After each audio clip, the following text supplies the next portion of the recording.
Hello there, this is Andrew Roberts-Wray of the Young People Index, and this video is talking about how to prepare yourself for having conversations with your children about potential future careers. The video looks at the changes in the world, how this is affecting the skills that are now needed for the future, and then how you can work through helping them and your children and your family to make difficult decisions about this future. So we're going to be looking at the future of work, and there's a great deal of discussion about the fourth industrial revolution, technological advances, all to do with AI and robotics, and it's also we talk a bit about the rapid changes to jobs and what that implication has then for the skills. We also look at which jobs are going to be stable, which are in decline, which are in our growth areas, and looking at how technology is replacing not just whole jobs but parts of many jobs in the future. And what this requires is a change in skills, and the skill sets that are required in jobs today and in the future, and increasingly so in the future, have only been accelerated by COVID-19 and people working from home. And it is very important, therefore, to help prepare your children for those changes and helping them to develop those skills, or helping them to go and find where to develop those skills.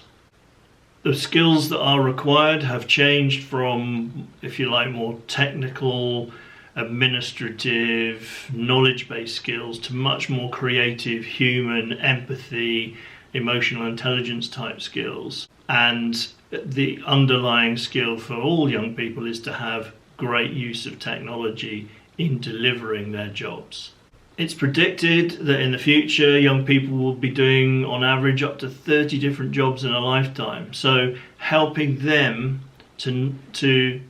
have an idea of what that range of jobs might possibly be is really important. It's very important also not to allow them to be too single-minded and too, if you like,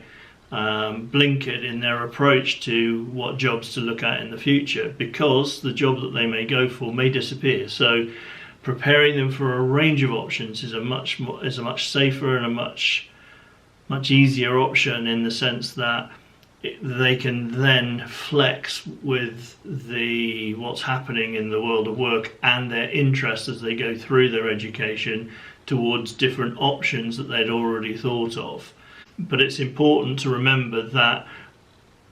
what it also allows them to do is to decide which qualifications they need to get in order to be able to do the maximum number of the potential jobs that they want to do. But it also gives a real emphasis on the need for experience, and getting that experience through volunteering, work experience, work placements, internships, or whatever opportunities they can get to be able to demonstrate their skill and their values. And the key message from this video to you and this program to you is that parents and carers are still the number one, if you like, go-to for young people when they're making serious decisions about the future of their life, which also implies that you need to be aware of what's going on in the jobs market and have some insights into what to tell them and how to advise them. Just relying on what you've done in the past is not going to be enough because of the massive changes that are going on. So the best place to start that conversation is to look at the three main ingredients that, if you like, make up their personal brand. These are what they're good at in terms of academics, practical skills and life skills. Secondly is to look at what they enjoy and they like doing, so their interests, their hobbies, their passions. And finally, what are their values? What do they stand for? Values are becoming more and more important as employers are trying to find the right people for their organisations, which means it comes down to a matching of personal values with corporate values, and getting young people to understand that and understand theirs is really important too. If we can help your children not to work for organisations that they actually are going to hate working for and not really enjoy the experience, so then by getting them to know themselves better, it will help them to make really positive and good decisions about jobs that they go for, and hopefully will make them happier in life as a result.